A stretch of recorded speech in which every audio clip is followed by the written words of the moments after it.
ಒಮ್ಮೆ ಸಹ್ಯಾದ್ರಿ ಪರ್ವತಗಳ ಅಂಚಿನಲ್ಲಿರುವ ಚಿಕ್ಕ ಹಳ್ಳಿಯೊಂದರಲ್ಲಿ ಶಿವಣ್ಣ ಎಂಬ ಮಧ್ಯವಯಸ್ಕ ವ್ಯಕ್ತಿ ವಾಸಿಸುತ್ತಿದ್ದ.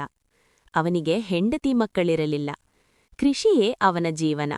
ಮಾತು ಕಡಿಮೆ, ಮನಸ್ಸು ದೊಡ್ಡದು. ಅವನು ದಿನವೂ ಕಾಡಿನ ಅಂಚಿನಲ್ಲಿರುವ ತನ್ನ ಹೊಲಕ್ಕೆ ಹೋಗುತ್ತಿದ್ದ. ಕಾಡು ಅವನಿಗೆ ಭಯದ ಸ್ಥಳವಲ್ಲ, ಅದು ಅವನ ಸ್ನೇಹಿತನಂತೆ. ಮರಗಳ ಶಬ್ದ, ಪಕ್ಷಿಗಳ ಕೂಗು, ಗಾಳಿ ಎಲ್ಲ ಅವನ ಜೀವನದ ಭಾಗವಾಗಿದ್ದವು.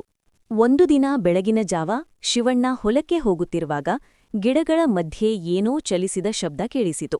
ಹತ್ತಿರ ಹೋಗಿ ನೋಡಿದಾಗ ಒಂದು ಗಾಯಗೊಂಡ ನರಿ ಮಣ್ಣಿನ ಮೇಲೆ ಬಿದ್ದಿತ್ತು.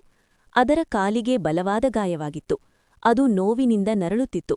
ಹಳ್ಳಿಯವರು ಸಾಮಾನ್ಯವಾಗಿ ಕಾಡು ಪ್ರಾಣಿಗಳನ್ನು ದೂರವಿಡುತ್ತಿದ್ದರು. ಆದರೆ ಶಿವಣ್ಣನ ಹೃದಯ ಕರಗಿತು. ನೀನು ಕಾಡಿನವನು, ನಾನೂ ಕಾಡಿನ ಅಂಚಿನವನೇ ಎಂದು ಅವನು ಮೃದುವಾಗಿ ಹೇಳಿದ. ಅವನು ನಿಧಾನವಾಗಿ ಆ ನರಿಯನ್ನು ಮನೆಗೆ ಕರೆದೊಯ್ದ. ಹಳ್ಳಿಯವರು ವಿರೋಧಿಸಿದರು. ಶಿವಣ್ಣ, ಅದು ಕಾಡು ಪ್ರಾಣಿ, ಅಪಾಯಕರ ಎಂದರು. ಆದರೆ ಶಿವಣ್ಣ ಕೇಳಲಿಲ್ಲ. ಶಿವಣ್ಣ ನರಿಯ ಗಾಯವನ್ನು ತೊಳೆಯಿ, ಔಷಧಿ ಹಾಕಿದ. ಪ್ರಾರಂಭದಲ್ಲಿ ನರಿ ಭಯದಿಂದ ಗರ್ಜಿಸುತ್ತಿತ್ತು. ಆದರೆ ದಿನಗಳು ಕಳೆದಂತೆ ಶಿವಣ್ಣನ ದಯೆ ಅದಕ್ಕೆ ಅರ್ಥವಾಯಿತು.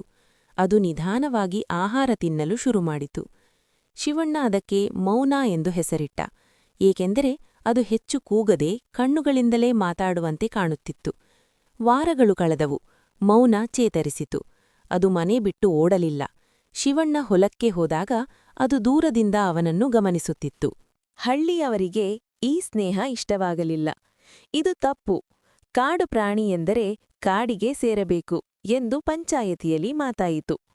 ಒಂದು ದಿನ ಅರಣ್ಯ ಇಲಾಖೆಯವರು ಹಳ್ಳಿಗೆ ಬಂದರು. ಯಾರೋ ಮೌನದ ಬಗ್ಗೆ ದೂರು ನೀಡಿದ್ದರು. ಅವರು ಹೇಳಿದರು, ಈ ಪ್ರಾಣಿಯನ್ನು ಕಾಡಿಗೆ ಮರಳಿಬಿಡಬೇಕು, ಇಲ್ಲವಾದರೆ ಶಿಕ್ಷೆ.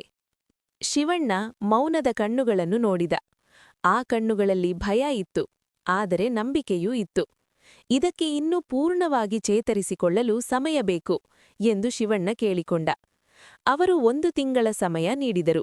ಒಂದು ರಾತ್ರಿ ಭಾರಿ ಮಳೆ, ಗಾಳಿ, ಮಿಂಚು. ಕಾಡಿನಿಂದ ಗರ್ಜನೆಯ ಶಬ್ದಗಳು. ಶಿವಣ್ಣನ ಮನೆ ಹತ್ತಿರದ ಹಳೇಯ ಮರ ಬಿದ್ದು ಮನೆಯ ಮೇಲೆ ಬೀಳುವ ಸ್ಥಿತಿ. ಆ ಸಮಯದಲ್ಲಿ ಮೌನ ಅಸಾಮಾನ್ಯವಾಗಿ ವರ್ತಿಸಿತು. ಅದು ಜೋರಾಗಿ ಶಬ್ದ ಮಾಡಿತು. ಶಿವಣ್ಣನನ್ನು ಹೊರಗೆ ಕರೆದುಕೊಂಡು ಹೋಯಿತು. ಅಷ್ಟರಲ್ಲಿ ದೊಡ್ಡ ಮರ ಮನೆಯ ಮೇಲೆ ಬಿದ್ದಿತು. ಶಿವಣ್ಣನ ಜೀವ ಉಳಿಯಿತು. ಅವನ ಕಣ್ಣುಗಳಿಂದ ಕಣ್ಣೀರು ಬಂತು. ಅವನು ಮೌನವನ್ನು ಅಪ್ಪಿಕೊಂಡ. ನೀನು ಕಾಡು ಪ್ರಾಣಿಯಲ್ಲ, ನೀನು ನನ್ನ ಕುಟುಂಬ ಎಂದನು. ಮುಂದಿನ ದಿನ ಅರಣ್ಯ ಅಧಿಕಾರಿಗಳು ಬಂದರು. ನಡೆದ ಘಟನೆ ಕೇಳಿ ಅವರು ಮೌನಗೊಂಡರು.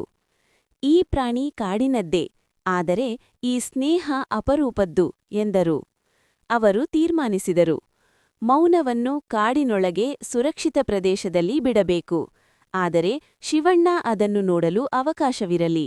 ಮೌನವನ್ನು ಕಾಡಿಗೆ ಬಿಡುವ ಸಮಯ ಬಂತು. ಶಿವಣ್ಣನ ಮನಸ್ಸು ತುಂಬ ಭಾರವಾಗಿತ್ತು. ಮೌನ ಕಾಡಿನೊಳಗೆ ಹೋಗುವ ಮುನ್ನ ಹಿಂದಿರುಗಿ ನೋಡಿತು. ಕಣ್ಣುಗಳಲ್ಲಿ ಕೃತಜ್ಞತೆ. ಅದು ಕಾಡಿನಲ್ಲಿ ಅಡಗಿತು. ಆದರೆ ಆಶ್ಚರ್ಯವೆಂದರೆ ಆ ದಿನದಿಂದ ಕಾಡಿನ ಅಂಚಿನಲ್ಲಿ ಶಿವಣ್ಣ ಕೆಲಸ ಮಾಡುತ್ತಿದ್ದಾಗ ದೂರದಲ್ಲಿ ಒಂದು ನರಿ ಕಾಣಿಸಿಕೊಳ್ಳುತ್ತಿತ್ತು.